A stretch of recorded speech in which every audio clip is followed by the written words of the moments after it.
اور نہ آئندہ کریں گے. ہمیں اپنے طور پہ تیار رہنا چاہیے اس چیز کے لیے جو جس کا اشارہ کیا ہے راجناتھ نے.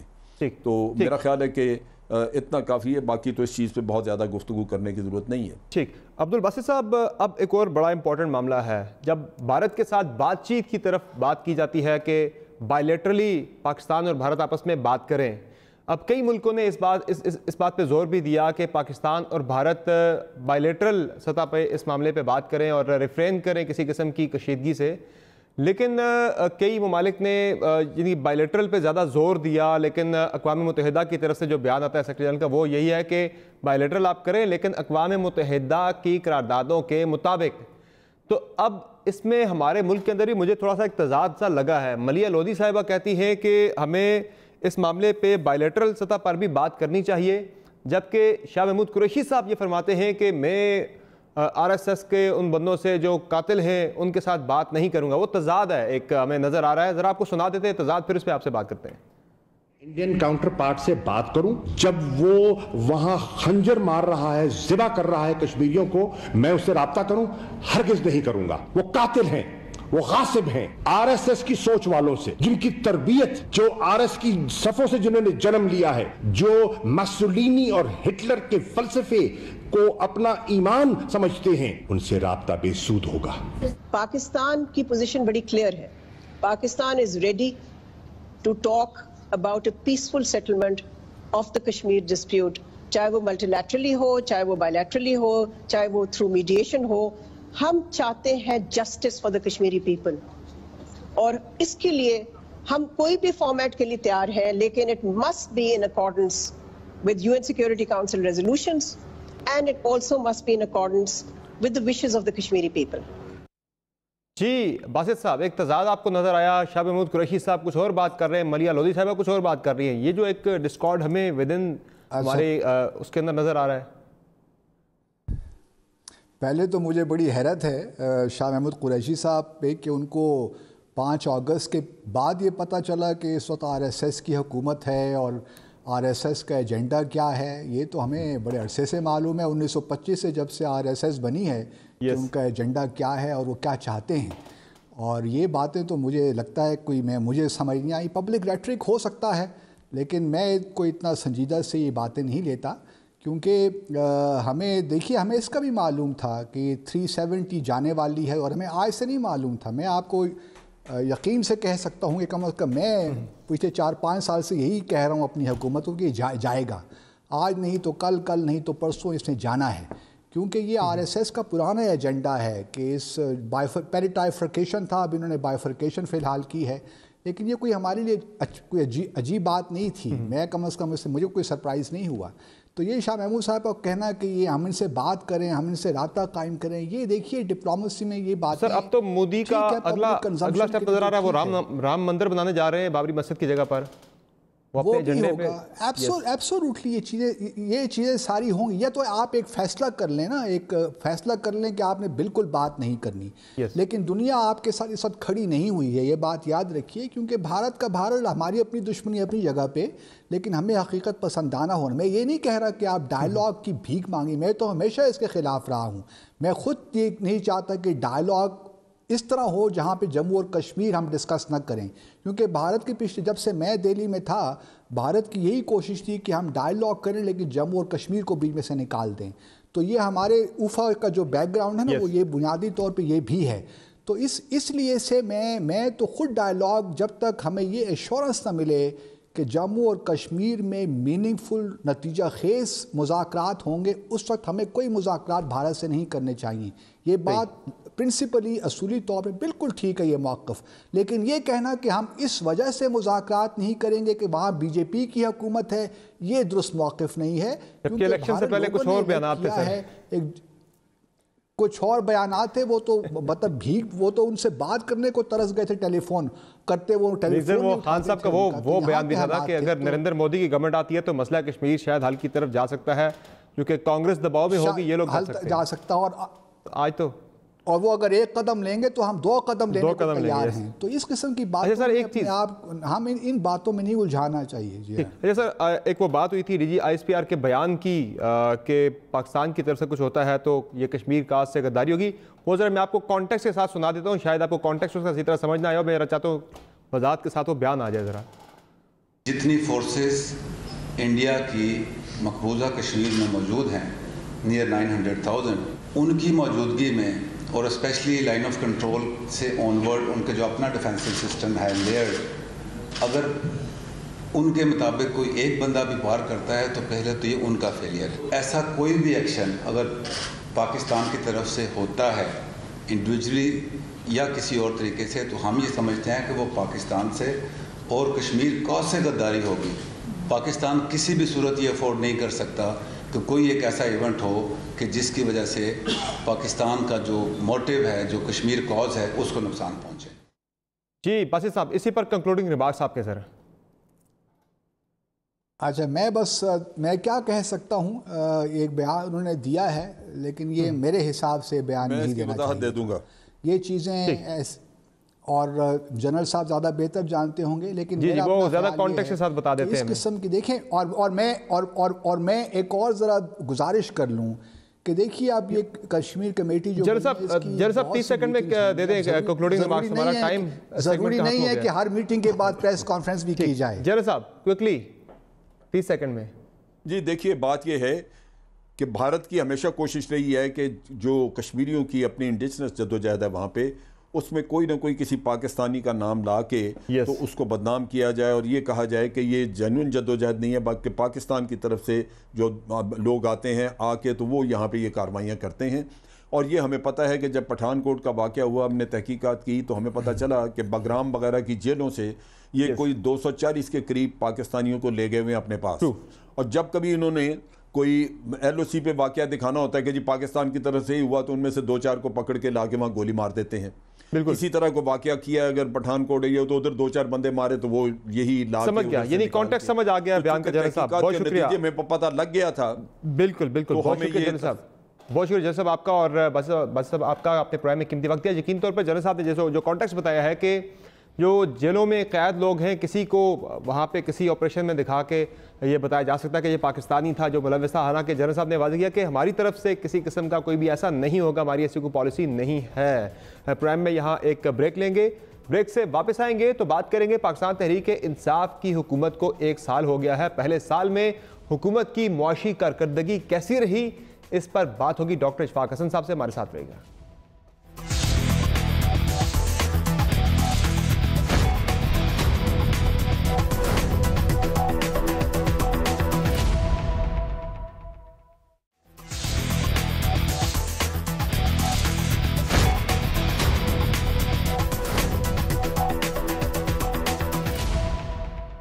ویلکم بیک دا شو. اور اب حکومت کی 1 سالہ معاشی کارکردگی کی بات کی جائے. جب معاشی کارکردگی پر نظر دوڑائی جائے تو مایوسی نظر آتی ہے، کوئی اتنے زیادہ حوصلہ افزا نتائج یا کارکردگی نظر نہیں آ رہی. 1 سال کے دوران اگر دیکھا جائے، سیریز آف ایونٹس کو دیکھا جائے تو خان صاحب جب وزیر اعظم بنے تو اسد عمر صاحب کو ذمہ داری سونپی گئی ملکی معیشت کو ٹھیک کرنے کی، لیکن 8 ماہ بعد اسد عمر کو ہٹا دیا گیا. وجہ یہ تھی کہ وہ معیشت کو صحیح طرح سے نہیں سنبھال سکے، صحیح فیصلے بر وقت فیصلے نہیں کر سکے. انہیں کہا جاتا رہا کہ وہ IMF چلے جائیں، لیکن وہ نہیں گئے. لیکن خود عمران خان صاحب بھی بیرونی امداد یا قرضہ لینے سے متعلق ایک سخت موقف رکھتے تھے وزیر اعظم بننے کے بعد بھی. وہ کیا کہتے تھے ذرا آپ کو سنا دیتے ہیں. ہماری بڑی بری عادت ہے کہ ہم باہر کے ملکوں سے امداد اور قرضوں پہ گزارا کرتے رہے. لیکن جو قرضہ دیتا ہے نا، وہ پھر آپ کی آزادی لے جاتا ہے، آپ کی عزت لے چلی جاتی ہے. مجھے کتنا برا لگے گا کہ میں باہر جا کے لوگوں سے پیسے مانگوں، لیکن اگر مجھے کوئی کہے کہ کسی باہر والے ملک سے جا کے پیسہ مانگو، مجھے بھی شرم آئے گی، سارے ملک کی عزت چلی جاتی ہے. لیکن آج 1 سال بعد جب معاشی ٹیم بھی تبدیل ہو چکی، چیئرمین FPR نئے آگے، ایڈوائزر نئے آگے معیشت کے، فنانس کے، اور ساتھ ساتھ آپ نے دیگر بھی اسٹیٹ بینک کے گورنر کو بھی تبدیل کیا، لیکن نتائج کو دیکھا جائے تو آج شرح سود بڑھ چکی ہے، شرح نمو کم ہو رہی ہے. آپ نے ڈالر کی قیمت بڑھا دی روپے کے مقابلے میں، لیکن ہماری ایکسپورٹس جو ہیں وہ نہیں بڑھ سکیں. میں 1 سال کے اگر نمبرز کا جائزہ لوں، کچھ اعداد و شمار کا اگر میں جائزہ لوں تو 1 سال میں پٹرول 25 روپے فی لیٹر مہنگا ہوا ہے. ڈالر کی قیمت میں 39 روپے اضافہ ہوا ہے، شرح سود میں 7.5% اضافہ ہوا ہے، 10 کلو آٹے کے تھیلے کی قیمت میں 30 روپے اضافہ ہوا ہے، چینی کی قیمت میں 12 روپے، دودھ کی قیمت میں 10 روپے، سبزیوں کی قیمت میں 20 سے 40 روپے تک کا ایوریج اضافہ ہوا، جبکہ جون کے آخر تک حکومت 7,600 ارب روپے کا قرض لے چکی ہے۔ مہنگائی کے سرکاری اعداد و شمار اگر دیکھے جائیں تو جولائی میں 10.34%، یعنی نومبر 2013 کے بعد سب سے زیادہ۔ بجلی کی قیمت میں 2 روپے 77 پیسے فی یونٹ اضافہ ہو چکا ہے، جبکہ گیس کی قیمت میں 400% تک کا اضافہ اب تک ہو چکا ہے۔ اور اب تک کی کارکردگی کو کیسے ریٹ کرتے ہیں ڈاکٹر اشفاق حسن صاحب، معیشت کے ماہر ہیں، بڑے ایکسپرٹ ہیں، ماشاءاللہ استاد بھی ہیں، ان سے ہم جانیں گے۔ سر آپ کا ایک ویسے تجربہ ماشاءاللہ سے، آپ معلم ہیں، استاد بھی ہیں، آپ اس شعبے سے ہیں، تو میں چاہوں گا نمبر آپ دیں۔ ایک سالہ تحریک انصاف کی حکومت کی معاشی کارکردگی کو اگر آپ 10 میں سے نمبر دینا چاہیں تو کتنے نمبر دیں گے سر؟ جو بڑا ڈیفیکلٹ سوال ہے، اور نمبر دوں تو لوگ ناراض ہوں گے، نہ دوں تو آپ ناراض ہوں گے۔ سر جتنے بھی دے دیں آپ، سر یہ آپ تک ہے سر، یا اس نمبر دینے میں تجربہ آپ کا زیادہ ہے؟ آنیسٹلی اسپیکنگ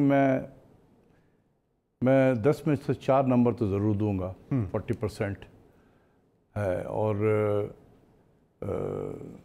بہت زیادہ چیلنجنگ بھی ہے۔ صرف یہ نہیں ہے کہ چیلنجز ابھی ہوئے ہیں، اس حکومت نے انہیرٹ بھی کیا ہے بہت ملٹی ڈائمینشنل چیلنجز، لیکن مشکل یہ ہوا کہ جتنے بڑے ہمارے چیلنج تھے اتنی بہتر ٹیم نہیں لائے شروع میں، اور میں بار بار اس وقت بھی کہتا رہا اسد عمر صاحب کو کہ اپنی ٹیم وزارت خزانہ میں تبدیل کریں، کیونکہ یہ وہی لوگ بیٹھے ہوئے ہیں جنہوں نے معیشت کو یہاں پہنچایا ہے، اور آپ ان سے ہی بہتری کی توقع کر رہے ہیں۔ لیکن وہ بات نہیں مانے انہوں نے، وہ اسی سے چلاتے رہے، اور وہی لوگ تھے جنہوں نے تباہی کے دہانے پہ پاکستان کو پہنچایا، وہی ان کے رائٹ اینڈ لیفٹ میں اوپننگ بیٹسمین بنے ہوئے تھے۔ تو رزلٹ تو یہی آنا تھا نا جو ہوا۔ پھر لیکن سر جو آپ نے 10 میں سے 4 دیے، یعنی کہ جو 6 نمبر آپ نے کم دیے وہ کیوں دیے؟ کیوں آپ کو ظاہر ہے 5 ہوتے پھر بھی سیٹسفیکٹری ہوتی، یہ بلو اس کی وجہ یہ ہے، کیوں آپ کو کہاں کا نظر آ رہا ہے کہ خرابیاں ہیں، معیشت ٹھیک نہیں ہے؟ سب سے پہلے ٹیم ہے۔ ٹیم اس وقت بھی کمزور تھی، اور اسد عمر صاحب کو بہت مرتبہ کہا میں نے، اور ٹیلی ویژن کے ذریعے سے بھی ان کو میسج ملتا رہا کہ آپ جب پارلیمنٹ میں تقریر کرتے ہیں اور یہ کہتے ہیں کہ ہمیں اس حالت میں معیشت ملی ہے کہ آپ کی سوچ سے بھی زیادہ خراب ہے، تو وہ حقیقت بیان کر رہے تھے۔ صحیح۔ لیکن پھر جب وہ وہاں سے آتے ہیں دفتر میں تو وہی لوگ ان کے رائٹ اینڈ لیفٹ میں ہوتے ہیں جنہوں نے وہاں پر تباہی پھیری ہے اور جن کے بارے میں وہ کہہ رہے ہیں وہاں پر۔ تو سر وہ تو آج بھی پھر ابھی جو ایڈوائزر ہیں نہیں، یہ تو نہیں آئے تھے اس وقت، وہ بھی تو پھر 3 سال نہیں چلے، اسد عمر صاحب کو ہٹایا ان کی ٹیم، میں یہی اسی کی طرف آنا چاہ رہا تھا۔ نئے آئے ہیں وہ بھی تو میں یہی آنے کی طرف اسی طرف آ رہا تھا کہ جتنے گمبھیر اکنامک مسائل پرائم منسٹر نے انہیرٹ کیا، میں اس لیے کہ پرائم منسٹر کو کہتا ہوں کہ انہوں نے انہیرٹ کیا کیونکہ باقی تو ان کے ہی ٹیم ہے، وہ جس کو جس پلیس پہ جو کھلائیں گے وہ کھیلے گا وہاں پر، لیکن جو کیپٹن آف دا ٹیم ہے وہ پرائم منسٹر ہیں۔